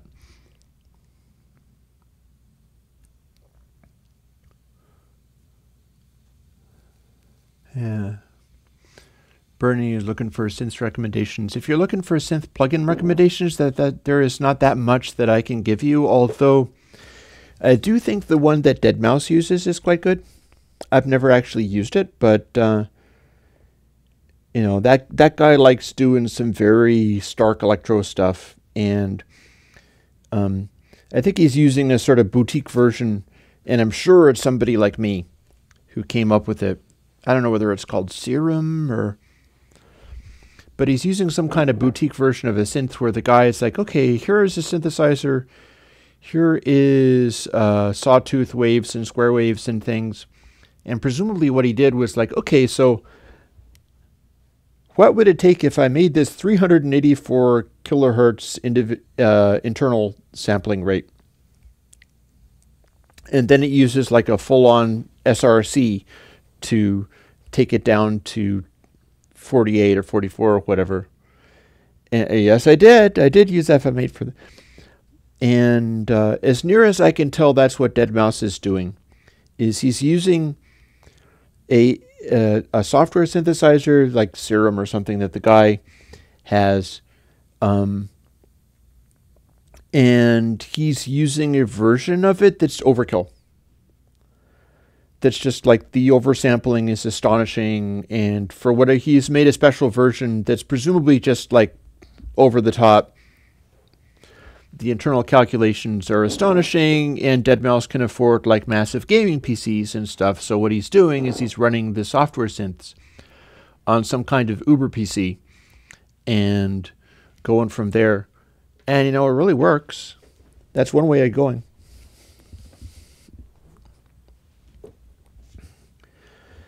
And as Gamma pointed out, I have used FM8, and I do quite like that. I think you can do some great things with FM, although I haven't done that much of it. In particular, one thing about FM, I am using Doepfer A100 for quadrature sine wave VCOs.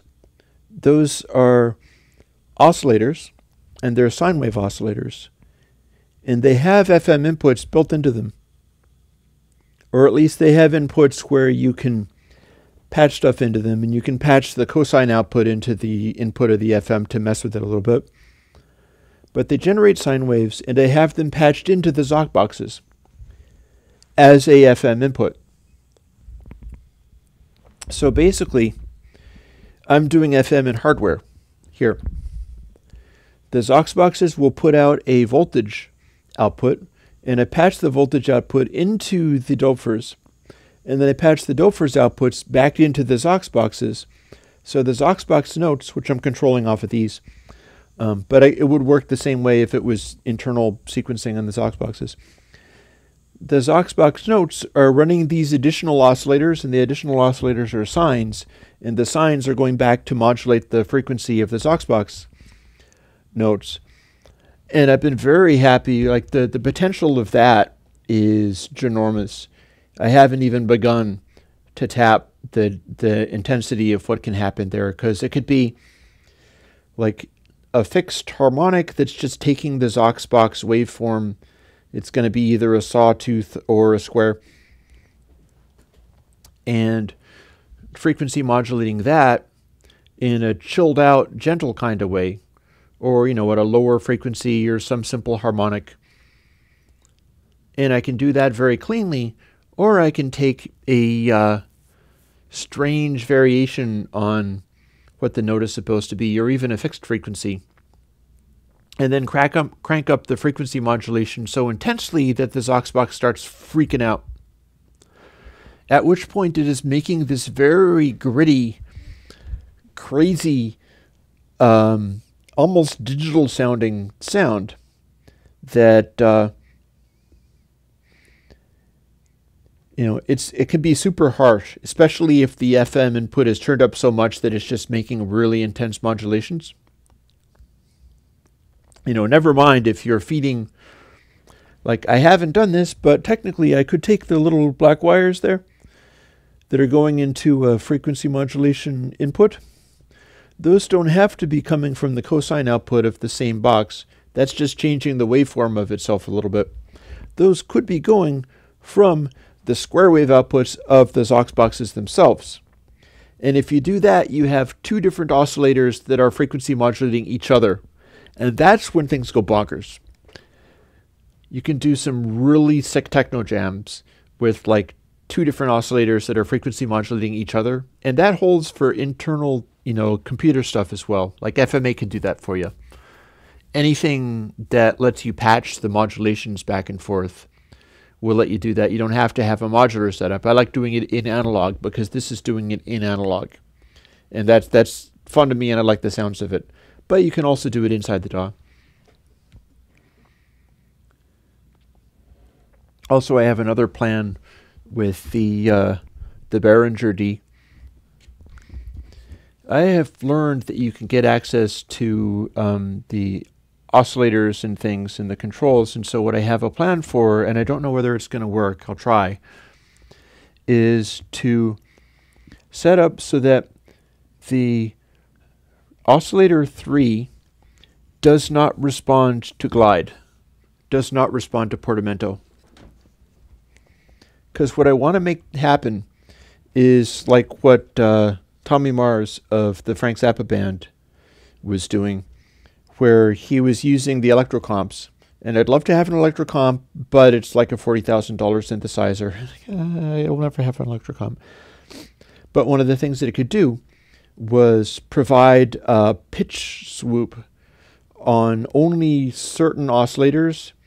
So some of his horn-like sounds sound the way they do because you've got some of the oscillators going immediately to the next note, and then some of them portamentoing them to the next note.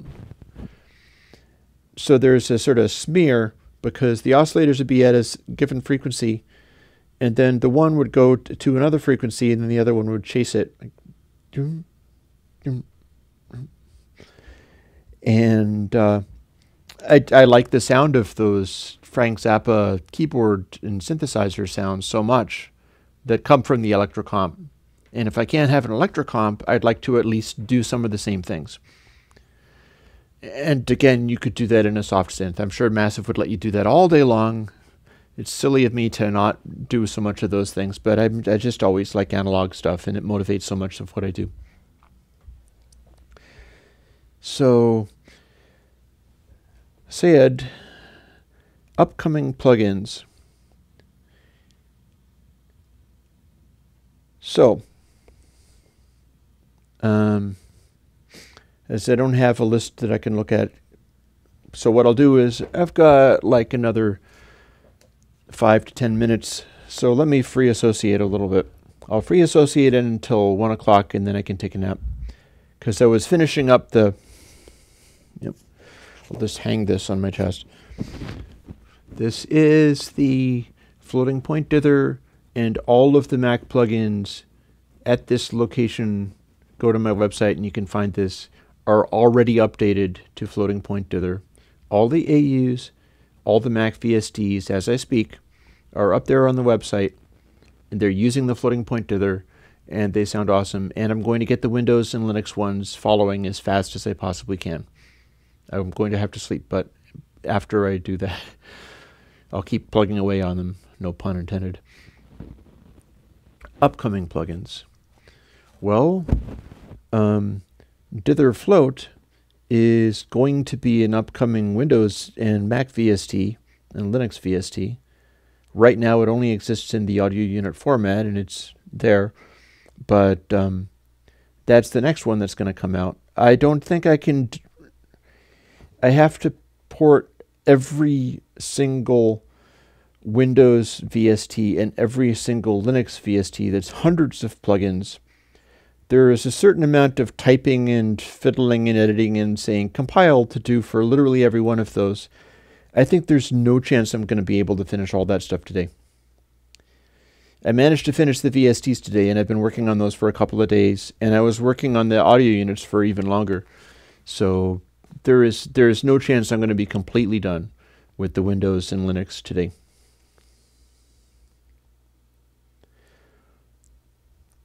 Oh, David, I got to say, nobody else is doing this. I have considered, and I may very well go along with doing this, of releasing just the 32-bit floating point code, the dither to floating point code, as public domain.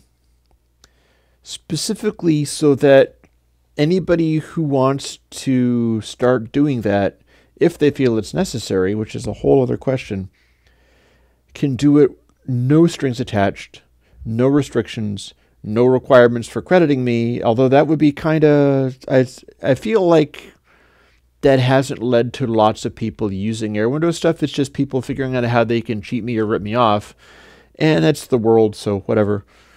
I do what I do, and I'm not really concerned about other people's choices. But if I did public domain, it would be possible for people to incorporate that in their own thing. All they need to do is define one variable per channel and put this little bit of code in, and boom, they're good. That doesn't mean they're going to do it, and anybody who doesn't do floating point dither before going to a smaller...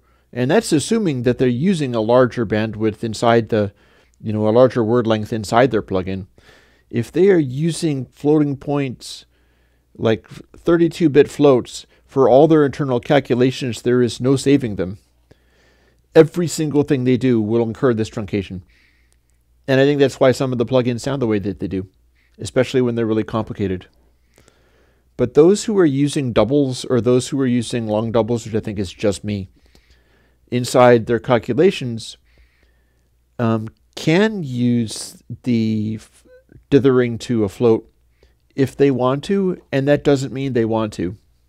They may not. But if I make it public domain, then there's nothing that's really stopping them.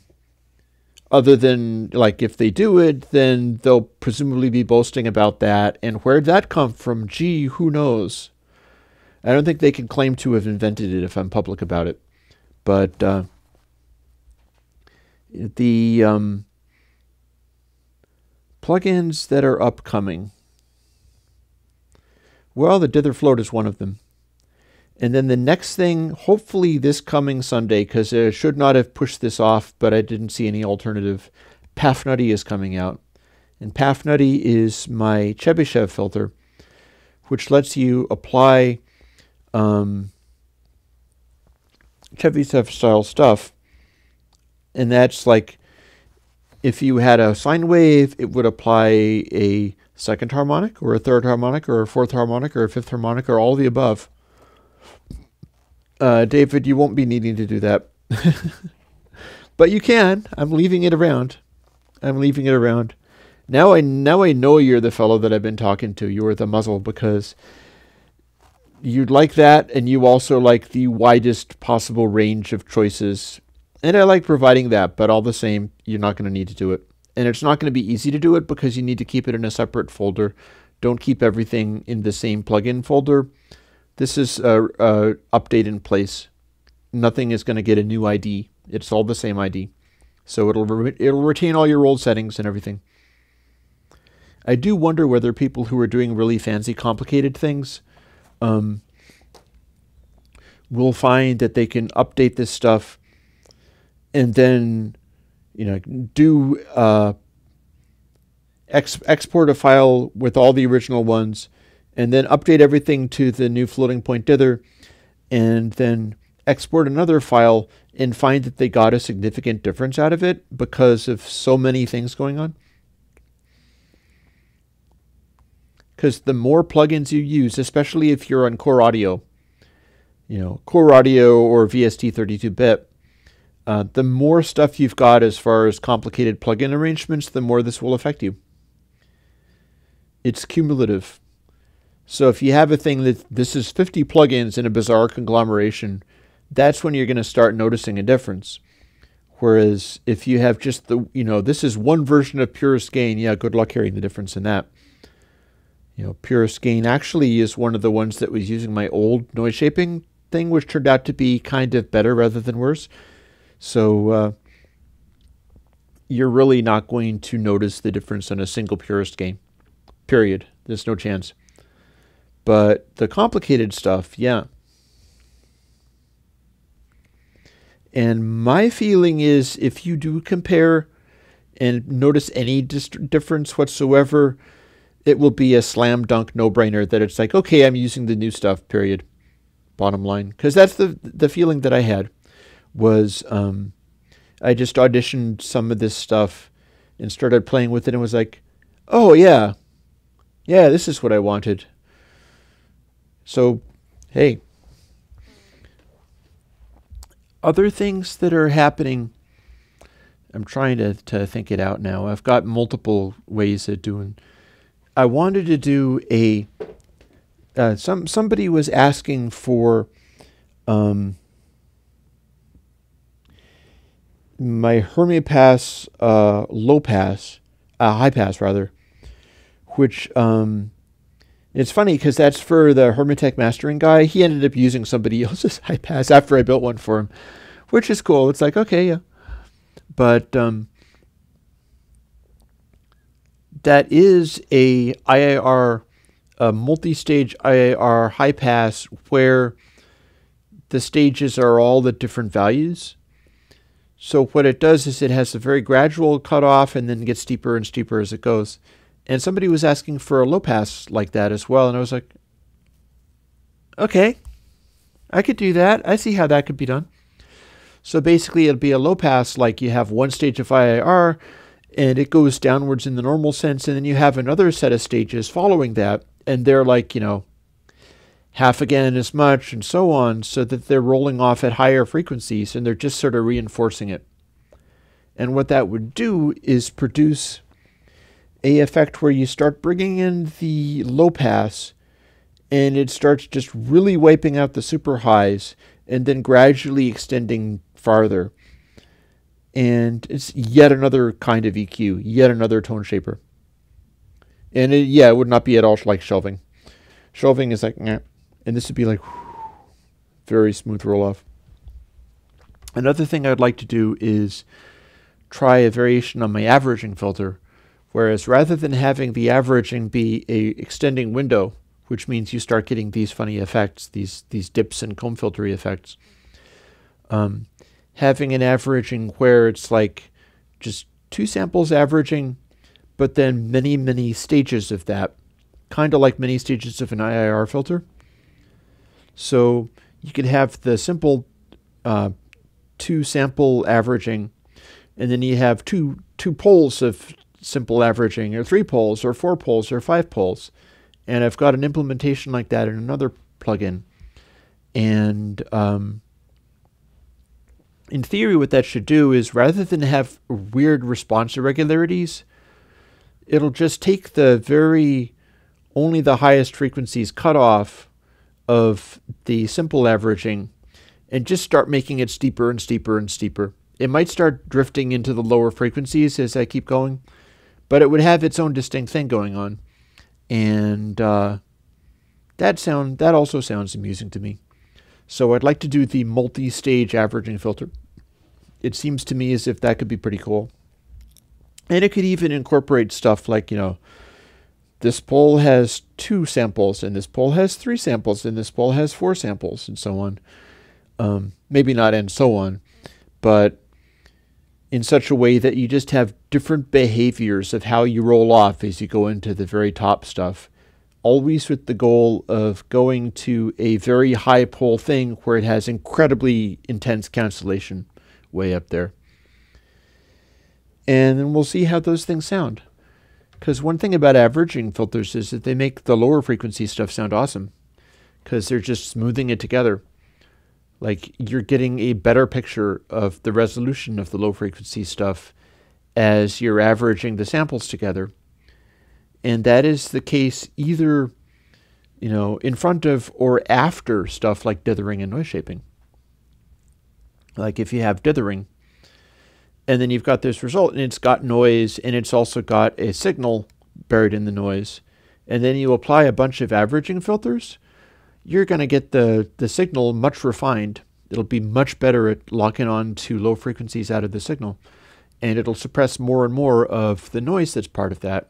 Yes. So filters are love and filters are life, and it's a little bit past 1, so I think that is a good way of signing off. Bernie says, filters are love, filters are life, and you are not wrong, sir. And again, if you're watching this, or indeed if you're watching it on YouTube, go to my site and download newupdates.zip, because all of the plugins have been updated to have floating point dithering. And floating point dithering sounds good. So with that, I'll bid you good night, or good day, rather.